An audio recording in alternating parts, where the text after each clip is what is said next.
आज की चर्चा के निकले पॉइंट्स, आपके सुझाव देश को आगे की रणनीति बनाने में अवश्य मदद करेंगे। साथियों, किसी भी संकट से निपटने के लिए टाइमिंग का बहुत महत्व होता है। सही समय पर लिए गए फैसलों ने देश में कोरोना संक्रमण को नियंत्रित करने में बहुत मदद की है। भविष्य में जब कभी भारत की कोरोना के खिलाफ लड़ाई का अध्ययन होगा तो ये दौर इसलिए भी याद किया जाएगा कि कैसे इस दौरान हमने साथ मिलकर के काम किया, कोऑपरेटिव फेडरलिज्म का सर्वोत्तम उदाहरण प्रस्तुत किया। साथियों, जब कोरोना दुनिया के अनेक देशों में चर्चा का विषय भी नहीं बना था, तब भारत ने इससे निपटने के लिए तैयारियां शुरू कर दी थी, फैसले लेने शुरू कर दिए थे। हमने एक एक भारतीय की जिंदगी को बचाने के लिए दिन रात मेहनत की है। बीते हफ्तों में हजारों की संख्या में हमारे भारतीय भाई बहन विदेश से अपने वतन वापस लौटे हैं। बीते हफ्तों में लाखों की संख्या में प्रवासी श्रमिक अपने अपने गांव पहुंचे हैं। रेल, रोड, एयर, सी सारे मार्ग करीब करीब अब खुल चुके हैं। लेकिन इसके बावजूद, हमारी इतनी जनसंख्या होने के बावजूद भारत में कोरोना संक्रमण उस जैसा विनाशकारी प्रभाव नहीं दिखा पाया जो दुनिया के और देशों में कोरोना ने आफत पैदा की है। दुनिया के बड़े बड़े एक्सपर्ट्स, हेल्थ के जानकार, लॉकडाउन और भारत के लोगों द्वारा दिखाए गए अनुशासन की आज भारी चर्चा हो रही है। आज भारत में रिकवरी रेट 50% से ऊपर चला गया है।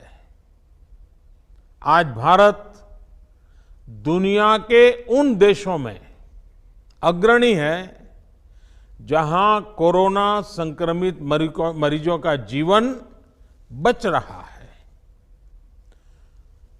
कोरोना से किसी की भी मृत्यु दुखद है।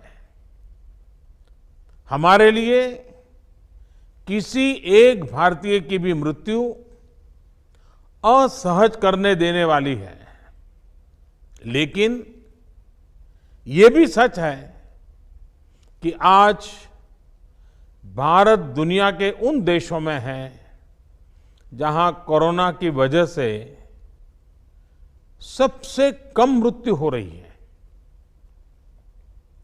अब अनेक राज्यों के अनुभव आज आत्मविश्वास जगाते हैं कि भारत कोरोना के इस संकट में अपने नुकसान को सीमित करते हुए आगे बढ़ सकता है, अपनी अर्थव्यवस्था को तेजी से संभाल सकता है।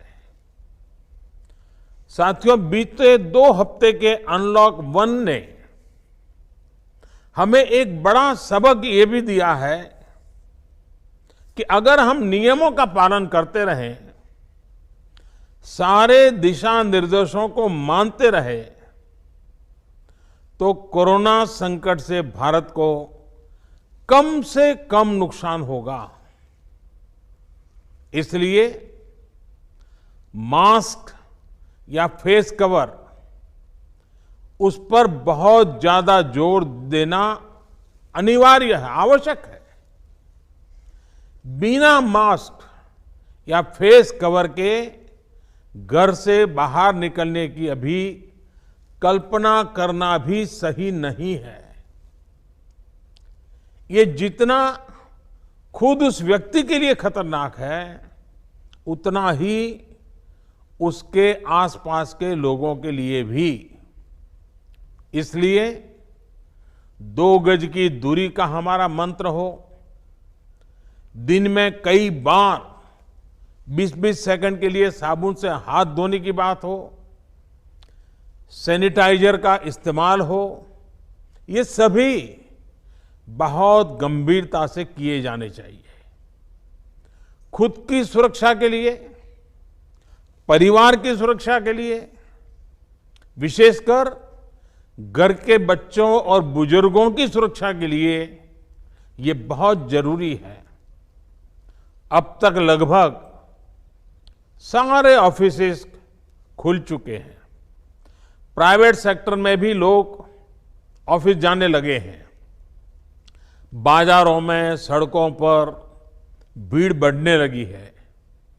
तो ये सारे उपाय ही कोरोना को तेजी से फैलने से रोकने में मददगार होंगे। थोड़ी सी भी लापरवाही, थोड़ी सी भी ढिलाई, अनुशासन में कमी कोरोना के खिलाफ हम सभी की लड़ाई को कमजोर करेगा। और इतने दिनों की जो तपस्या है, उस पर पानी फिर जाएगा। हमें इस बात का हमेशा ध्यान रखना है कि हम कोरोना को जितना रोक पाएंगे, उसका बढ़ना जितना रोक पाएंगे, उतना ही हमारी अर्थव्यवस्था खुलेगी, हमारे दफ्तर खुलेंगे, मार्केट खुलेंगे, ट्रांसपोर्ट के साधन खुलेंगे और उतने ही रोजगार के नए अवसर भी बनेंगे। साथियों, आने वाले दिनों में अलग अलग राज्यों में इकोनॉमिक एक्टिविटी का जिस तरह विस्तार होगा, उससे मिले अनुभव दूसरे राज्यों को भी बहुत लाभ पहुंचाएंगे। कोरोना से लड़ाई और इकोनॉमिक एक्टिविटी से जुड़े आपके जो सुझाव हैं, जो तैयारियां हैं, वो जानने के लिए मैं बहुत इच्छुक हूं। और मुझे पक्का विश्वास है कि अनुभव के आधार पर आपकी जो बातें आएगी, वो आने वाले रणनीति बनाने में बहुत काम आएगी।